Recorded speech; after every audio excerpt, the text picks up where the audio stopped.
Welcome to Terra Talks, where we talk about all things real estate. In each episode, we'll tackle current trends and topics of interest, both locally and regionally. However or wherever you decide to tune in, you're not going to want to miss this. Welcome back to another episode of Terra Talks. My name is Annalisa. I'm a real estate agent with Terra Caribbean. Andrea, do you say Caribbean or Caribbean? I say Caribbean. Terra Caribbean it is. I'm a real estate agent with Terra Caribbean, and today I'm here with my colleague Andrea. And we'll be sharing 3 tips on first-time homebuyers. We know that this process is a very exciting process for you, but it can also be very daunting. So with that, we'd like to share 3 tips to help you through this process. The first tip is, do you know your budget? Andrea, I know this is your favorite topic, so I'll let you run with that one. Yes. So our first tip, which is very important, is knowing your budget and how much you pre-qualify for. So Annalisa, we may be dating ourselves here. When I say, there's an old saying that speaks about putting the cart before the horse. Yeah. Right. So what you don't want to do is to go out on your property search and then try to find out how much money you have to buy the property. What True. you want to do is to determine your budget or to get pre-qualified first and then start your property search. So typically there are 2 buyers, the cash purchaser and the person who has to seek financing.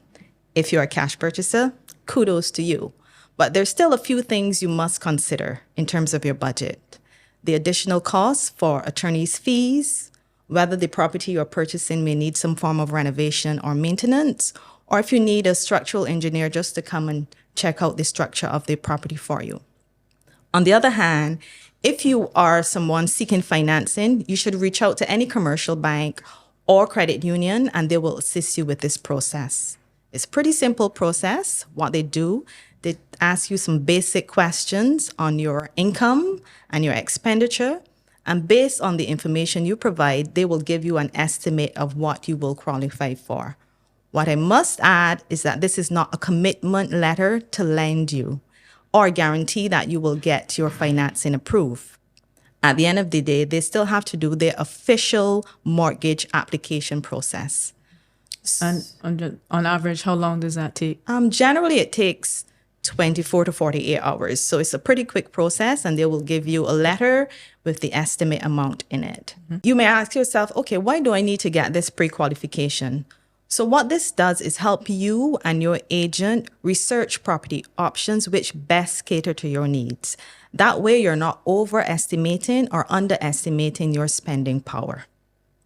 More and more, what we've found is that vendors are now requiring that you submit a mortgage certificate when you're submitting an offer to purchase. We've seen this more so with the banks, with their distressed sales. When we are submitting the offer on your behalf, it puts you in a better position, and it also allows the vendor to see that you have already started the process, so it may take a shorter period of time than if you now have to start the process. On to tip number 2. Determining your wish list. These are a few things to consider. Andrea, what would your wish list be in purchasing your new home? That's a good question.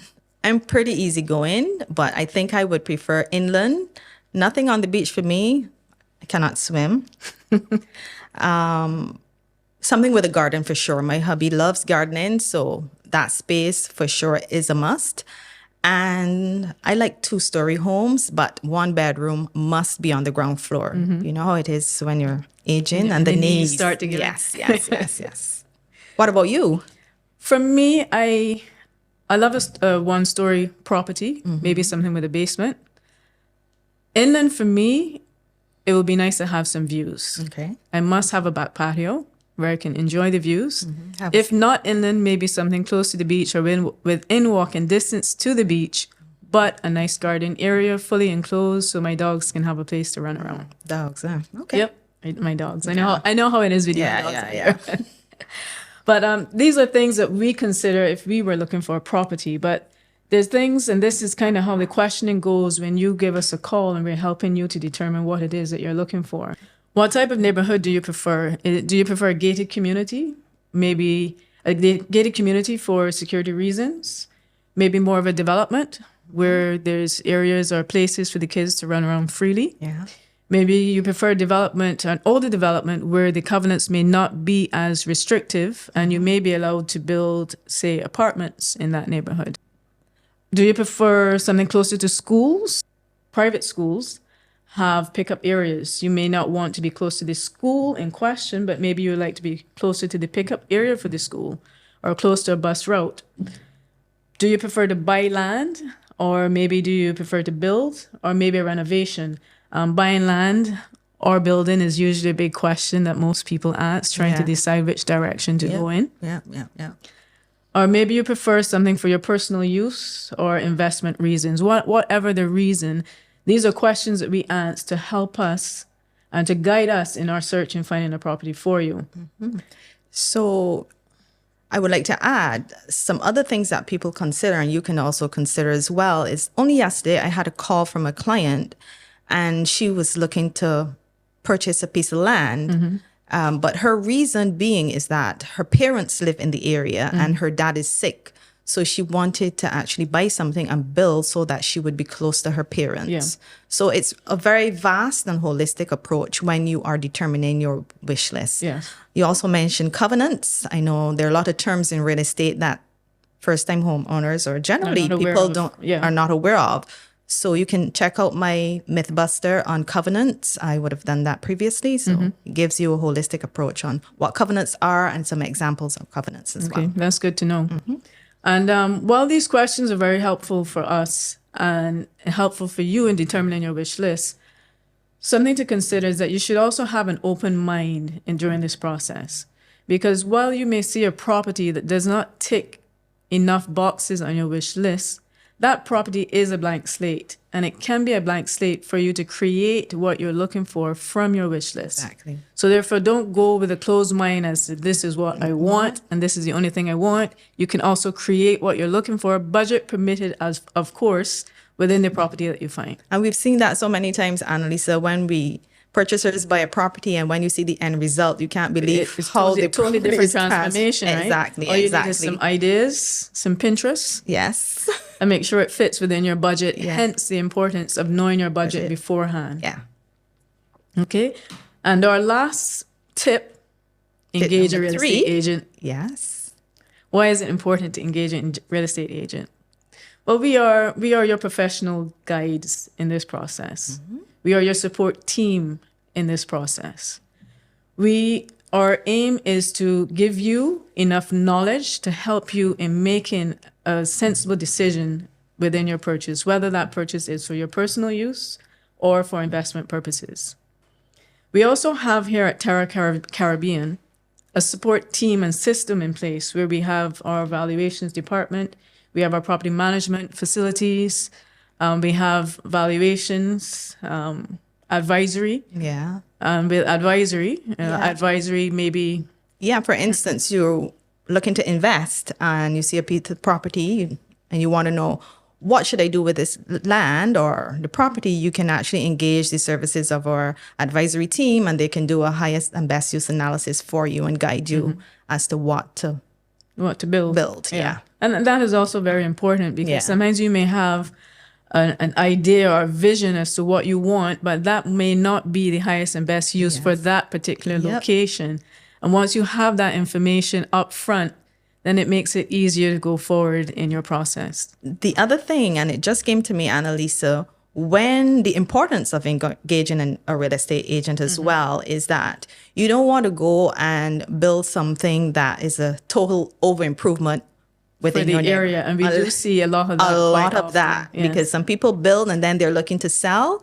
And unfortunately, when the valuation comes back, it's not what they had expected. Yes, because the property does not match the location in which it was built. Yes. Yeah. And that is a very key point for most of us who are redeveloping homes or building new homes in an older development. Yeah. Another important point to consider for us is our relationships. We have key relationships with a lot of industry players. Some of these players may be attorneys, land surveyors, engineers. You may want to get test holes done on your property. You may want your lot cleared. You're about to say something? Yes, I was about to say just stick a pin with test holes. You may hear that word and wonder, what's a test hole? Well, that's really a check to see how deep you have to go before you reach foundation for your construction. And more, we're seeing purchasers do that prior to submitting an offer, or if they do submit an offer, they will make the offer subject to the the test results holes. of the test holes. Yes. Yeah. And that again is very important in your budgeting process. Yes. Because obviously, if you go deeper, the cost is a lot more expensive to build. And you have to, or you should know that upfront so that you don't eat into your budget before you even begin to build. Yes. Yes. So in wrapping up, I just want to remind you of our 3 tips for today. First, knowing your budget and how much you pre-qualify for. Secondly, determining your wish list. And last but by no means least, engaging the services of a real estate agent. We know the process as a first-time buyer can be very overwhelming, but we are here to handhold and to guide you to provide a sense of calmness through the entire process. You can feel free to reach out to any of our agents. We have a very knowledgeable team, over 70 years of experience for the company, and we will be willing to help you. So thank you so much for tuning in to this episode of Terra Talks. Be sure to like and follow and share this episode with anyone you know who may be interested in purchasing a property.